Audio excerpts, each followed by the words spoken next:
ابھی ابھی آصف صاحب کا بزنس سٹارٹ ہوا تھا اور گولی لگنے کی وجہ سے اب انہیں ڈاکٹر نے کچھ دن کا ریسٹ کہہ دیا ہے، لیکن آصف صاحب ہیں کہ وہ ریسٹ کرنا ہی نہیں چاہتے اور عنبر بیگم سے اور اپنے بچوں سے کہہ دیتے ہیں کہ میں کل ہی شاپ پہ لازمی جاؤں گا۔ لیکن عنبر بیگم بھی اپنا فیصلہ سنا دیتی ہیں کہ ابھی آپ کو 1-2 دن آرام سے ریسٹ کرنا ہے اور ہمارا بزنس کہیں نہیں بھاگا جا رہا، اور 1-2 دن کے بعد بھی میں بھی آپ کے ساتھ ہی شاپ پہ جاؤں گی۔ آصف صاحب تو کہہ دیتے ہیں کہ تمہارا دکان پہ کیا کام، لیکن عنبر بیگم کہتی ہیں کہ اب مجھے کسی پہ بھروسہ نہیں ہے اور میں آپ کو اکیلے کہیں نہیں جانے دوں گی۔ چلو ایسے حالات میں اگر ڈاکو پیچھے لگ جائیں تو 2 لوگ ہوں تو بھی جان چھوٹ سکتی ہے، 1 اکیلا اور 2 11 ہوتے ہیں۔ شاویر اور آریان کو تو پہلے ہی احساس ہو رہا ہے کہ ابو اس عمر میں بھی کام کر رہے ہیں جبکہ انہیں ریسٹ کرنا چاہیے۔ شاویر تو کہہ دیتا ہے کہ شاید ابو کو ریسٹ کرنے کی عادت ہی نہیں ہے۔ بہرحال اسے بھی یہ لگتا ہے کہ ابو کے ساتھ ہمیں بھی کام کرنا ہی چاہیے، اور اب یہ لوگ بہت پچھتاتے ہیں کہ اچھی خاصی ہماری کپڑے کی دکان تھی، کاش وہی بزنس چلتا رہتا اور ہم یوں اتنی جلدی اپنے حصے نہ مانگنے کا کہتے تو کتنا اچھا گزارا چل رہا تھا ہم سب کا۔ حالانکہ ابھی بھی اگر اپنے اس کوکنگ والے بزنس میں بھی سارے مل کے کام کریں تو بھی بہت اچھا چل سکتا ہے۔ ادھر المیر کو بھی یہ فکر ہوتی ہے کہ ابو کو گھر میں گولی لگی ہے اور مجھے پتہ تک نہیں چلا، گھر میں موجود ہونے کا بھی مجھے کیا فائدہ ہوا۔ اوپر سے ماہنور کی ماں بھی اسے تانے سنا دیتی ہے سب کے سامنے کہ آپ تو سوئے پڑے تھے، اسی لیے آپ کو پتہ ہی نہیں چل سکا کہ باپ کو گولی لگی ہے۔ المیر اور فبیہہ دونوں شرمندہ ہو جاتے ہیں کیونکہ ماہنور کی ماں تو یہی دکھانا چاہتی ہے کہ سب سے زیادہ فکر میری بیٹی ماہنور کو ہی ہے یا پھر مجھے ہے۔ بار بار آصف کو سناتی ہے کہ آپ کو ہماری دعائیں ہی لگی ہیں، ہم نے تو اسی ٹائم مصلح بچھا لیا تھا۔ ماہنور کا تو رو رو کے بہت برا حشر ہو گیا تھا، اور ساتھ ہی ساتھ یہ بھی سنا دیتی ہے کہ ہم نے بڑے زیادہ نفل مانگے ہوئے ہیں۔ چلو ماہنور بیٹا، تم چل کے اپنے وہ شکرانے کے نفل پڑھو جو تم نے مانگے تھے کہ اگر آصف صاحب خیر خیریت سے گھر آ گئے تب تم پڑھو گی۔ اور کمرے میں آنے کے بعد کہہ دیتی ہیں کہ شکر ہے، اس سے زیادہ ایکٹنگ تو میں کر بھی نہ سکتی، شکر ہے کہ آصف صاحب نے خود ہی سب کو اپنے اپنے کمرے میں جانے کا کہہ دیا۔ ماہنور تو اپنی اماں کی یہ شکل دیکھ کے حیران ہی رہ جاتی ہے اور کہتی ہے کہ اماں کبھی تو کسی کو سیریس بھی لے لیا کرو، آخر وہ شاویر کے ابا ہیں اور انہیں واقعی ہی گولی لگی ہے، کوئی عام بات نہیں ہے، تکلیف میں ہے اور سارے گھر کو ان کی وجہ سے تکلیف ہے اور شاویر کو بھی۔ پر اماں اسے یہی احساس دلاتی ہیں کہ زیادہ دل لگانے کی اس گھر میں ضرورت نہیں ہے۔ کبھی کبھی ماہنور کی حرکتوں سے احساس ہوتا ہے کہ شاید وہ اتنی غلط لڑکی نہیں ہے، لیکن اس کی ماں نے اس کی پرورش ہی بہت بری کی ہے، کیونکہ اس کی ماں کی شادی ایک دھوکے باز انسان سے ہوئی جسے پتہ چلا کہ اس کی بیٹی ہونے والی ہے تو وہ دھوکہ دے کے بھاگ گیا، اور اس کے بعد ماں نے سارے کے سارے آدمیوں کو ہی اپنا اور اپنی بیٹی کا دشمن سمجھ لیا۔ شاید اسی کا غصہ اتارنے کے لیے ماہنور کو ہر آدمی کے پیچھے پیسے مانگنے کے لیے لگا دیتی ہے کہ دھوکے سے پیسے لوٹو اور اس کے بعد اسے اپنے پیچھے لگا کے محبت کے جال میں پھنسا کے چھوڑ دو اور ساری زندگی تمہارے پیچھے تڑپتا اور روتا رہے۔ لیکن ماہنور کی خواہش اس کے برعکس لگتی ہے، وہ اپنا گھر بسانا چاہتی ہے شاویر کے ساتھ، اور وہ شاویر سے واقعی ہی محبت کرتی ہے، اسی لیے وہ تو اپنی اماں کو بھی کہہ دیتی ہے کہ بلا وجہ ہر وقت شاویر کو لوٹنے کے چکر میں نہ رہا کرو اور اس گھر میں بھی الٹی سیدھی حرکتیں مت کرو، اسے ہم اپنا پرماننٹ ٹھکانہ ہی سمجھ لیتے ہیں، تمہارا بھی بڑھاپا سکون سے گزر جائے گا، ورنہ مجھے شاویر جیسا لڑکا دوبارہ کیسے مل پائے گا جو میرے پیچھے اتنا دیوانہ ہو کہ اپنے بیوی بچے تک کو اس نے میرے لیے چھوڑ دیا۔ لیکن ماہنور کو کیا پتا کہ شاویر نے نہ تو ایمان کو چھوڑا ہے اور نہ ہی زاویار کو، بلکہ اب تو وہ زاویار اور ایمان کو اور بھی زیادہ مس کرنے لگا ہے۔ جب سے ایمان کو راحم کے ساتھ دیکھ کے آیا ہے تب سے شاویر کے دل میں ایمان کی محبت دوبارہ سے جاگتی جا رہی ہے اور کچھ جلن بھی ہو رہی ہے اسے تو یہی لگا تھا کہ وہ جہاں بھی چلا جائے ایمان کی محبت تو صرف اور صرف اسی کے لیے ہے۔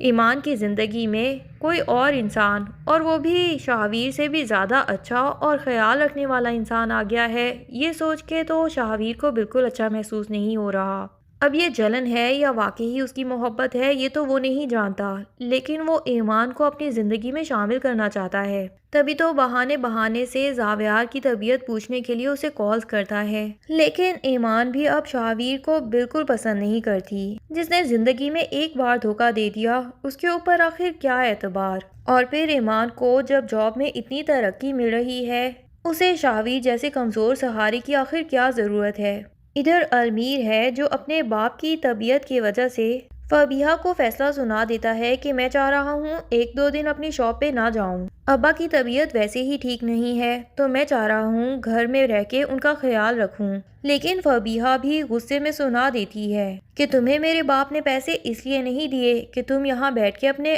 گھر والوں کا خیال رکھتے رہو۔ مجھے پیسے چاہیے ہوتے ہیں، میری بہت سی ضرورتیں ہیں اور مجھے بالکل پسند نہیں کہ میں اپنے ابا سے ہی شادی کے بعد بھی پیسے مانگتی رہوں۔ ٹھیک ہے، ایک دفعہ میں نے ڈیٹ بن کے انہیں کہہ دیا کہ تمہارے کاروبار میں پیسے لگا دیں، لیکن اب میری ساری فرمائشیں پوری کرنا تمہارا فرض ہے۔ اس لیے میں یہی چاہتی ہوں کہ تم پوری ایمانداری کے ساتھ اس بزنس کو چلاتے رہو۔ ابا نے ٹھیک ہی کہا تھا کہ تم اس بزنس کو لے کے بالکل بھی سیریس نہیں ہو اور ان کا سارا پیسہ ڈوب جانے کے لیے ہی میں نے انویسٹ کروایا ہے۔ المیر کو جب پتہ چلتا ہے کہ فبیہہ کے والد نے یہ بات اس سے بھی کی ہے تو اسے بہت برا لگتا ہے کہ فبیہہ بجائے اس کے کہ اپنے باپ کو کچھ کہتی اور میری فیور میں کوئی بات کرتی، الٹا وہ بھی مجھے اپنی باپ کی وہی تانے دے رہی ہے۔ اب تو المیر کا اس بزنس سے بالکل دل چل جاتا ہے اور یقیناً وہ اپنے سسر سے کہے گا کہ آپ اس دکان کو بیچ دیجئے اور میرے حصے میں سے جتنے پیسے بچتے ہیں وہ مجھے واپس لوٹا دیجئے تاکہ میں اپنا پرسنل کاروبار شروع کر پاؤں۔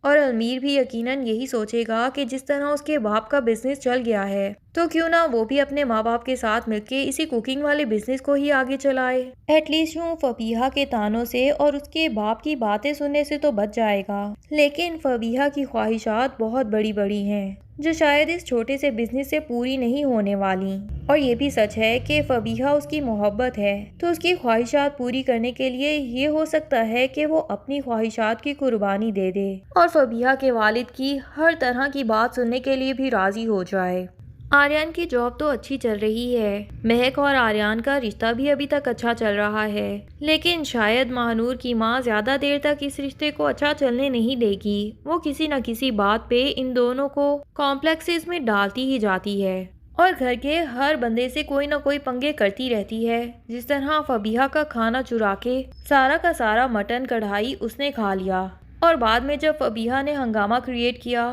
تو عنبر بیگم نے بھی الٹا کسی سے پوچھنے کی پرمیشن ہی نہیں دی اور صاف صاف المیر سے کہہ دیا کہ تم فبیہہ کے لیے فی الحال باہر سے کھانا لے آؤ اور بدمزگی کرنے کی کوئی ضرورت نہیں ہے۔ حالانکہ اچھا ہی ہوتا اگر فبیہہ پوچھ لیتی کہ یہ کھانا کس نے کھایا ہے، ماہنور کی ماں کی اصلیت بھی سامنے آ جاتی اور سارا دودھ کا دودھ پانی کا پانی ہو جاتا۔ فی الحال تو ماہنور کی ماں اپنی بیٹی کو یہی لیسن دیتی ہے کہ تم سب کو سب سے زیادہ فکر کر کے دکھاؤ کہ جیسے آصف صاحب کی طبیعت خراب ہونے پہ جتنا دکھ تمہیں ہے اتنا تو کسی کو بھی نہیں، ایون ان کے بچوں کو بھی نہیں ہے، اور اسے الٹے سیدھے ڈرامے سکھاتی ہے کہ منہ پہ پانی کے چھینٹے مارو اور دوپٹہ کس کے لے لو، یوں لگے کہ تم ابھی ابھی نفل پڑھ کے آئی ہو، دیکھنا پھر شاہویر کے دل میں تمہاری کیسے محبت جاگے گی۔ بہرحال ماہنور ایسے ڈراموں سے بالکل عاجز آ چکی ہے۔ دوسری طرف ایمان مسکان کو بتا چکی ہے کہ اسے راحم پسند ہے، لیکن اپنی بہن مسکان کے لیے، اور اپنی ماں سے بھی جب وہ اس رشتے کی بات کرتی ہے کہ ہماری مسکان کے لیے اگر کوئی سب سے اچھا لڑکا ہو سکتا ہے تو وہ راحم ہی ہے،